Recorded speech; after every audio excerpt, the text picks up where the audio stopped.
শরীফ উসমান হাদি নামে যে ছেলেটাকে গোটা বাংলাদেশ হারাতে যাচ্ছে। আমি গত কয়েকদিন আগে আমি দেখলাম ওনাকে উত্তম চিকিৎসার জন্য বাংলাদেশ থেকে সিঙ্গাপুর ওনাকে নেওয়া হচ্ছে। সিঙ্গাপুরে ওনার চিকিৎসা চলতেছে। ওনার যে প্রধান যে চিকিৎসাধীন অবস্থায় যে ডাক্তার রয়েছেন তিনি বলেছেন হাদির অবস্থা খুবই গুরুতর অবস্থায় আছে। তাহলে এই সিগন্যালগুলো আমাদেরকে প্রমাণ করতেছেন হাদিকে আমরা এখন হারাতে যাচ্ছি। আমি আপনাদেরকে বারবার একটা কথা বলি, এইরকম বীর বাহাদুর, এইরকম বীর পুরুষ একবারে শুধু আসে।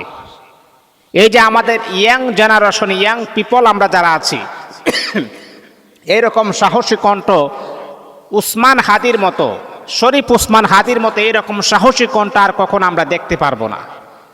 গোটা বাংলাদেশ ওর জন্য দোয়া করতেছে, বিভিন্ন মাদ্রাসায় ওর জন্য কোরআন শরীফ খতম করা হচ্ছে। আমরা এখনো রব্বে কাবার মালিকের কাছে প্রত্যাশা রাখি, আশা করি আল্লাহ এইরকম বীর পুরুষকে তুমি নিয়ে যাও না, আল্লাহ উসমান হাদি ভাইকে আবারও আমাদের মাঝে তুমি ফিরাইয়া দাও। আমরা তার জন্য দোয়া করতে পারি, এর চাইতে বড় আর কিছু করতে পারতেছি না আমরা।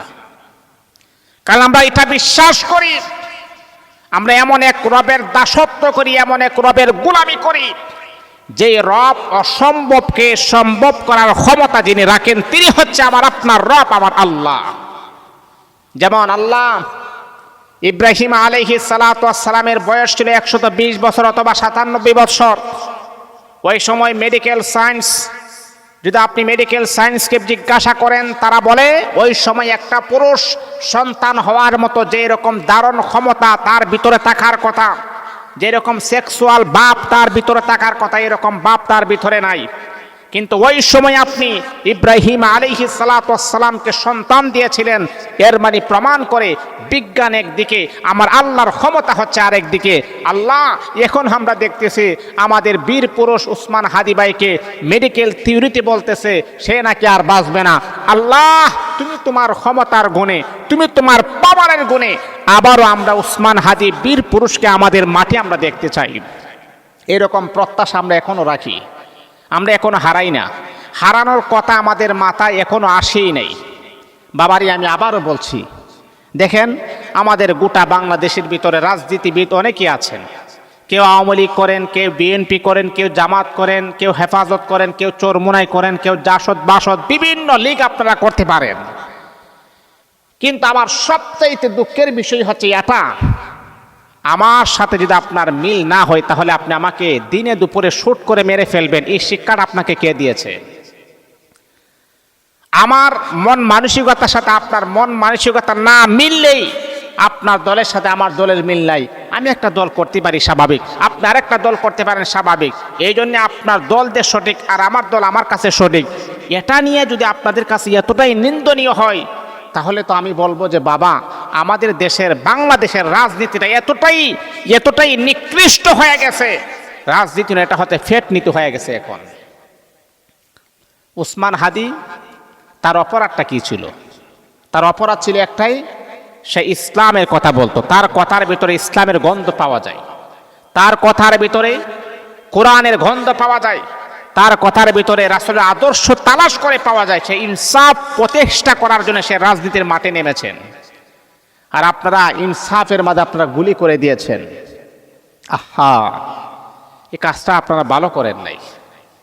এই যে তাকে আপনি যে একটা শুট করেছেন, গুলি করেছেন, তার মাথাটা এই বরাবর গুলি করেছেন, এই কাজটা আপনারা ভালো করেন নাই। যারা এই কাজটা করেছেন আমি আল্লাহ পাকের কাছে তাদের জন্যে দোয়া করি না, বদদোয়া করি, কারণ এটা কখনো আপনি ভালো কাজ করেন, আল্লাহ পাক এই বিচার আপনাদের করবেই। একজন মানুষ আপনার দিকে খারাপ লাগতেই পারে, আপনি তাকে তাকিয়ে দিয়ে চলবেন, কিন্তু তাকে আপনি ভালো লাগে না বিধে তাকে আপনি মেরে ফেলবেন, এই আদর্শ শিক্ষা কখনো আমাদের বাংলাদেশের ভিতরে কমাস কম দেওয়া হয় না। বাবারে এখনো সময় আছে, রাজনীতির জন্য আমরা কেউ যেন মানহানি, কেউ যেন আমরা একে অপরের জান যেন আমরা না নিয়ে যাই। এক দল হারবে আর এক দল জিতবে, এক দল ক্ষমতায় যাবে আর এক দল ক্ষমতায় যাবে না, এটাই তো নিয়ম। হার জিত তো আছে, এই জন্য কি আপনি একজনকে মেরে ফেলবেন? এইরকম নোংরা নিকৃষ্ট রাজনীতি আমাদের মেন সিটি থেকে পরিবর্তন করতে হবে। আমাদের মেন্টালিটির সমস্যা হয়ে গেছে, ক্ষমতার প্রবণতায় আমাদের মস্তিষ্কে বিশাল সমস্যা হয়ে গেছে। আমারই ক্ষমতা লাগবে, আমারই পাওয়ার লাগবে, আমরা হারতে জানি না। বাবা, আপনি দেখবেন প্রত্যেকটা জিনিসে হার জিত আছেই। নির্বাচনে এক দল ক্ষমতায় যাবে, আরেক দল ক্ষমতায় যাবে না, একটা হার জিত আছেই। এতে করে আপনি যাইতে হবে, আরে জনমানুষ যাকে সমর্থন করবে সেই ক্ষমতার আসনে বসবে। এই জন্যে আমি আপনাদেরকে আকুল আবেদন রাখবো, আমাদের এই বীর বাহাদুর বীর পুরুষ শরীফ ওসমান হাদিকে আমরা যেন না হারাই।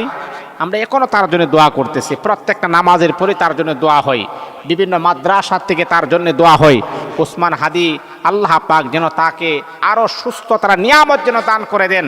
আমরা যেন এমন সুসংবাদ যেন পাই, ওসমান হাদি ইনশাআল্লাহ তার ট্রিটমেন্ট সুন্দর হয়েছে, এবার সে আল্লাহ পাকের অশেষ মেহেরবানিতে আপনারা আরো দোয়া করবেন, সে অতি দ্রুত সুস্থ হতে যাচ্ছে, এরকম একটা নিউজ যেন আমরা পাই। আল্লাহ পাকের কাছে আমরা অবশ্যই প্রত্যাশা রাখি, দোয়া করি আল্লাহ পাক যেন আমার ওসমান হাদি ভাইকে পরিপূর্ণ সুস্থতার নিয়ামত যেন দান করে দেন।